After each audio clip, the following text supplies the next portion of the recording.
제가 변호사다 보니까 계약에 대한 얘기를 많이 하는데, 계약은 기본적으로 좀 동등한, 갑을이라고 사람들이 얘기하지만 사실 그건 A, B 이렇게 칭하는 거랑 마찬가지로 그냥 부르려고 감남을려 하듯이 부르는 거거든요. 근데 그런 것처럼 사실은 동등한 개인이 그 동등한 상황에서 계약을 체결해야 된다라는 기본 원칙이 있는데, 이런 관점을 연애에 좀 접목을 해보면 우리가 기본에 생각하던 뭔가 연애는 권력관계다라든지 연애는 로맨스에 뭐 휩쓸려서 해야 되는 거다, 이런 기본적인 통념을 좀 깰 수 있지 않을까, 그런 생각을 좀 했습니다. 아주 개인적인 계기는 사실 되게 사소한 건데, 저 원래 연애를 좀 동등한 사이에서 해야 된다고 그냥 생각해 왔었거든요. 근데 로스쿨에서 계약법을 배우다 보니까 좀 계약법을 이해하기가 좀 어려운데 어떻게 생각하면 좋지 하고 생각하다가 연애하고 좀 비슷한 것 같은데? 라고 먼저 생각을 했고, 그래서 처음에는 계약법을 좀 쉽게 공부하려고 연애랑 좀 대입을 해서 생각을 했었던 것 같고요. 그 이후로는 의뢰인들한테 계약법에 대해 설명을 할 때 좀 쉬운 예시를 들어주면 이해를 잘 하실 수 있지 않을까? 이런 생각을 하다 보니까 내가 공부할 때 연애 갖고 했는데? 이렇게 생각해서 연애를 빗대서 설명을 많이 드리게 됐고, 그러니까 빨리 이해하시는 것 같더라고요. 좋은 연애는 어떻게 하면 되냐라는 질문에서는 처음부터 좋은 상대방을 골라야 된다 해서 사실 시작하는 게 맞다고 생각을 합니다.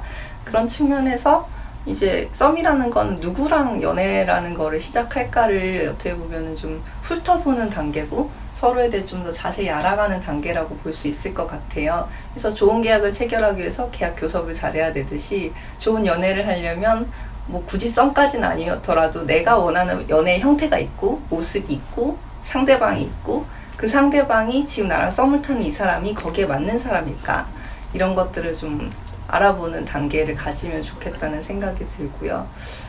데이트 폭력이라든지 뭐 이 연애 헤어진 이후에 스토킹이라든지 뭐 디지털 성범죄라든지 이런 것들은 사실 상대방을 개인적인, 그러니까 동등한 주체로 보지 않고 내 소유물이나 물건으로 여기는 태도에서 좀 기인한다고 생각하거든요. 그렇기 때문에 관계가 어느 정도 형성되기 전에 이 사람이 나에 대해서 나를 획득하려고 하는 것인지, 나라는 사람의 의사나 이런 것들 존중하는 사람인지를 연애 썸 탈 때 반드시 좀 확인을 했으면 좋겠다, 이런 조언을 꼭 드리고 있죠. 그러니까 혹시 내가 이 얘기를 했을 때 저 사람이 나한테 화를 내면 어떡하지?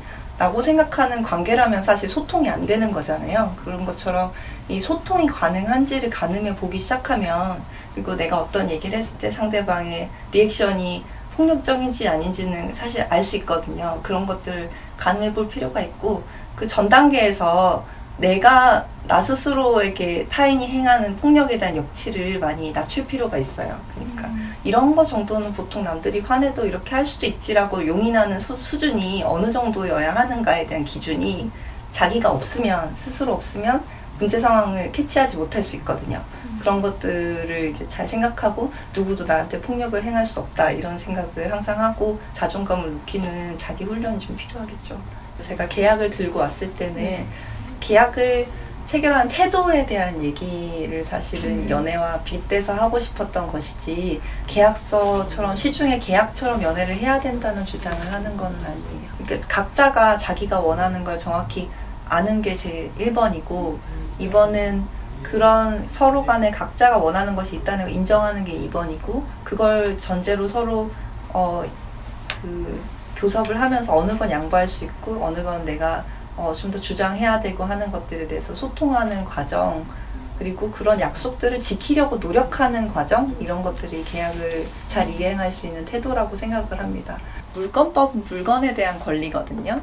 채권은 기본적으로 사람과 사람의 관계거든요. 이 되게 대표적으로 그 물건으로 보는 태도가 무엇이냐 하면, 이제 결혼을 하기로 했어요. 그래서 사위가 이제 장인을 찾아가서 따님을 제게 주십시오, 이러거든요. 그랬을 때 사실 결혼을 할 당사자는 딸이기 때문에, 물론 둘이 합의가 됐으니까 갔겠지만, 원칙적으로는 저희가 결혼을 하기로 했습니다, 양해해 주십시오 라든지 뭐 내지는 응원해 주십시오, 이렇게 얘기하는 게 사실은 타당한 건데, 결혼의 그 계약 당사자를 딸이라는 존재를 소유하고 있는 아버지와 교섭을 해서 물건을 받아가는 것처럼 그렇게 형성이 돼 있잖아요. 사실 지금의 가부장제는요.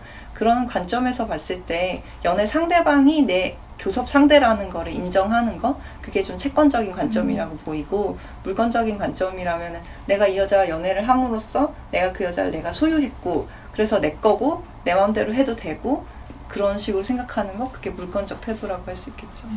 연애를 할 때 내 것, 네 거 이렇게 얘기를 사실 많이 하잖아요. 저도 어릴 때는 그렇게 생각을 많이 했던 것 같아요. 그런데 그렇게 생각을 하다 보면 상대방이 내가 원하는 대로 안 했을 때 분노가 굉장히 커요. 왜냐면은 넌 내 건데 왜 내 맘대로 내가 원하는 대로 하지 않아? 우리 연애 관계면 네 맘대로 해야지. 약간 이런 식으로 좀 강요를 하게 되는 태도가 좀 있는데, 그거는 상대방을 내 거라고 생각하기 때문이거든요. 근데 사실은 상대방도 자아가 있고 주체적인 인간이고 또 그런 거죠. 응축된 팁을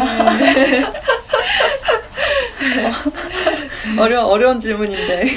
네. 저는 연애를 실패한다던가 버려진다던가 하는 관점에 좀 반대하는 입장이에요. 그냥 연애가 어떻게 보면 관계가 잘 안 됐을 뿐이고 그 다음에 어떻게 해결할 것인지 그 다음 계약을 잘 하면 된다, 이렇게 생각하고요. 좀 그나마 덜 실패할 수 있는 팁이라면 이 책을 읽어보시고 교섭 단계에서부터 내가 원하는 게 뭔지를 정확히 아는 거, 그리고 내가 원하는 것에 상대방이 부합하는 상대인지 알아보는 거, 이런 좀 차근차근한 태도를 가지는 게 좋다고 생각하고, 너무 성급하게 사회에서 말하는 것처럼 뭔가 소개팅 같은 4번 만났으면 고백해야 된다, 뭐 이런 식의 룰을 꼭 지켜야 되는 것처럼 생각하지 않는 게 덜 실패하는 방식이라고 생각하고요. 나를 잘 알고 나한테 잘 맞는 연애를 해야겠다, 이렇게 생각하는 게 좀 중요하고, 무엇보다 더 중요한 건 진짜 내가 연애를 하고 싶은가 라는 생각을 해보는 거라고 생각해요. 연애가 계약이라는 거는, 계약은 의무가 아니잖아요. 계약은 해도 되고 안 해도 되는 자유가 있는 거거든요. 나의 선택이거든요. 그렇기 때문에 뭔가 사회 사람들이 이 나이 되면 연애를 해야 된다 그러고, 사람이 되려면 연애를 해야 된다 그러고, 뭐 결혼을 해야 된다 그러고 하는 어떤 의무처럼 막 압력을 넣는다고 해서 할 게 아니라, 이건 나의 선택이고 계약이니까 내가 진짜 하고 싶은지 그런 것들에 대해서부터 처음부터 생각하고 좀 주체적으로 접근하면 덜 실패하지 않을까?